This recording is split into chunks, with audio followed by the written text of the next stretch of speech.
Hi friends, welcome to weekly blogs. आज का story है बुद्धिमान राजा और चतुर मंत्री। बहुत समय पहले की बात है। एक राज्य था जिसका नाम आनंदपुर था।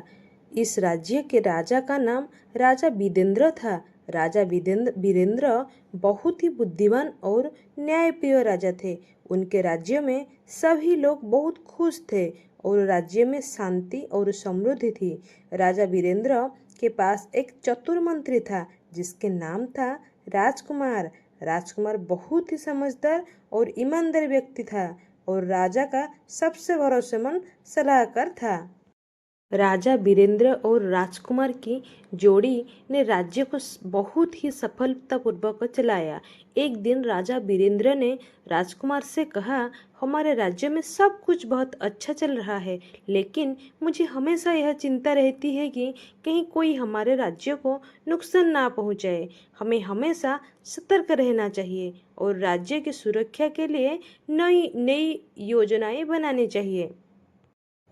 राजकुमार ने राजा की बात मानी और राज्य की सुरक्षा को और भी मजबूत करने के लिए नई योजनाएं बनाने लगा। उसने राज्य की सीमाओं पर सुरक्षा बलों को बढ़ा दिया और राज्य के अंदर के हिस्सों में भी सुरक्षा की व्यवस्था की।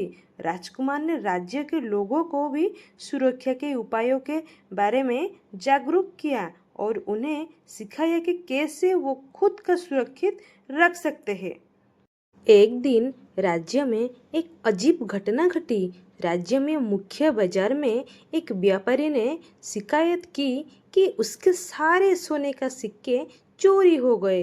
ये सुनकर राजा वीरेंद्र और राजकुमार बहुत चिंतित हुए। राजा ने तुरंत राजकुमार को इस मामले की जांच करने की आदेश दिया। राजकुमार ने मामले की गहराई से जांच शुरू की। उसने बाजार के सभी दुकानदारों और ग्राहकों से पूछताछ की, लेकिन उसे कोई सुराग नहीं मिला। तब राजकुमार ने एक चतुर योजना बनाई। उसने घोषणा की कि अगले दिन सभी राज्य के लोगों को राजा के दरबार में आना होगा और एक विशेष जांच की जाएगी। एक घोषणा सुनकर सभी लोग दरबार में एकत्रित हो गए। राजकुमार ने सभी लोगों को एक एक करके दरबार में बुलाया और उसने कुछ सवाल पूछे। जब एक व्यक्ति की बारी आई तो राजकुमार ने उससे कहा, तुम्हें सच बताना होगा, क्योंकि जो भी झूठ बोलेगा उसकी पहचान हो जाएगी। ये सुनकर व्यक्ति घबरा गया और उसने स्वीकार किया कि वही चोर था। राजकुमार की चतुर योजना ने चोर को पकड़ने में मदद की और राज्य के लोगों ने उसकी बुद्धिमानी की तारीफ की। राजा वीरेंद्र ने राजकुमार की तारीफ की और उसे राज्य का मुख्य सुरक्षा अधिकारी नियुक्त किया। राजकुमार ने अपनी जिम्मेदारी को बखूबी निभाया और राज्य की सुरक्षा को और भी मजबूत किया। राज्य के लोग राजकुमार की बुद्धिमानी और ईमानदारी की तारीफ करने लगे और उसे अपना आदर्श मानने लगे। कुछ महीनों के बाद राज्य में एक और चुनौती आई। राज्य के पड़ोसी राज्य ने आनंदपुर पर हमला करने की योजना बनाई। राजा वीरेंद्र और राजकुमार ने इस चुनौती का सामना करने के लिए मिलकर योजना बनाई। उन्होंने राज्य की सेना को तैयार किया और राज्य के लोगों को भी इस चुनौती का सामना करने के लिए प्रेरित किया। राजा वीरेंद्र और राजकुमार ने मिलकर युद्ध की योजना बनाई। उन्होंने राज्य की सीमाओं पर सुरक्षा बलों को बढ़ा दिया और राज्य के अंदर हिस्सों में भी सुरक्षा की व्यवस्था की। उन्होंने राज्य को लोगों को भी जागरूक किया और उन्हें सिखाया कि कैसे वो खुद को सुरक्षित रख सकते हैं। इस तैयारी के बाद राज्य के लोग आत्मविश्वास से भर गए और युद्ध की तैयारी में जुट गए।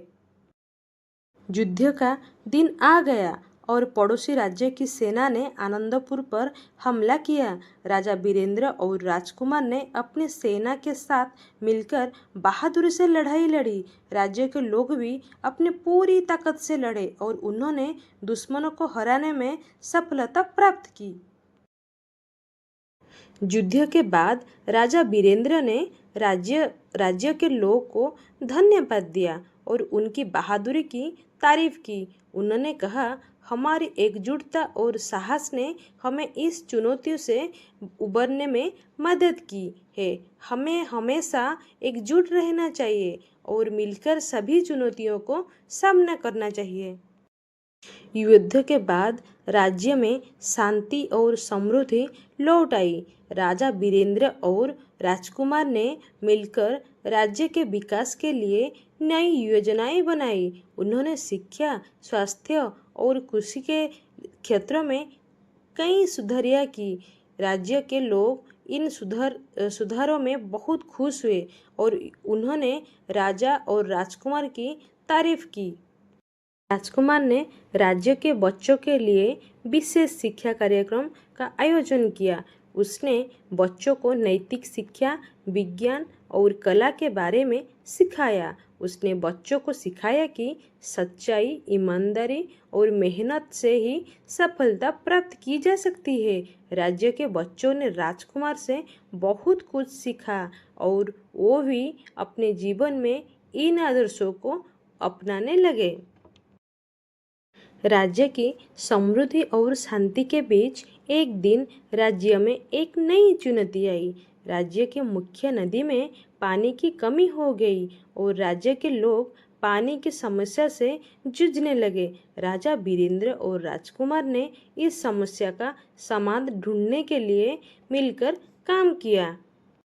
राजकुमार ने राज्य के जल संसाधनों का गहराई से अध्ययन किया और पाया कि नदी के स्रोत पर कुछ रुकावट है। उसने अपने विशेषज्ञों की टीम के साथ मिलकर इस रुकावटों को हटाने का काम शुरू किया। इन्होंने नदी के स्रोत को साफ किया और पानी के प्रवाह को बहाल किया। उस प्रयास के राज्य के लोग को पानी को समस्या के राहत मिली और वो बहुत खुश हुए। राजा वीरेंद्र ने राजकुमार की तारीफ की और कहा, तुम्हारी बुद्धिमानी और मेहनत ने हमारे राज्य को एक और संकट से उबारा है। हमें तुम पर गर्व है। राज्य के लोगों भी राजकुमार की तारीफ करने लगे और उसकी बुद्धिमानी और मेहनत की प्रशंसा की। राजा वीरेंद्र और राजकुमार की जोड़ी ने राज्य को समृद्धि और शांति की ओर ले जाया। उनकी सच्चाई, ईमानदारी और बुद्धिमानी ने राज्य के लोगों को प्रेरित किया और उन्हें एकजुट किया। राज्य के लोग अपने राजा और मंत्री की तारीफ करते नहीं थकते और उनके कहानी को हमेशा याद रखते। राजा वीरेंद्र और राजकुमार की एक कहानी सिखाती है कि सच्चाई, ईमानदारी और बुद्धिमानी हमेशा फल देती है और हमें हमेशा उनके मार्ग पर चलना चाहिए। ये एक शिक्षाप्रद और प्रेरणादायक स्टोरी है जिसमें बच्चों का सच्चाई, ईमानदारी और मेहनत का महत्व समझाया गया है। हमें हमेशा सच्चाई के मार्ग पर चलना चाहिए और दूसरों को भी प्रेरित करना चाहिए।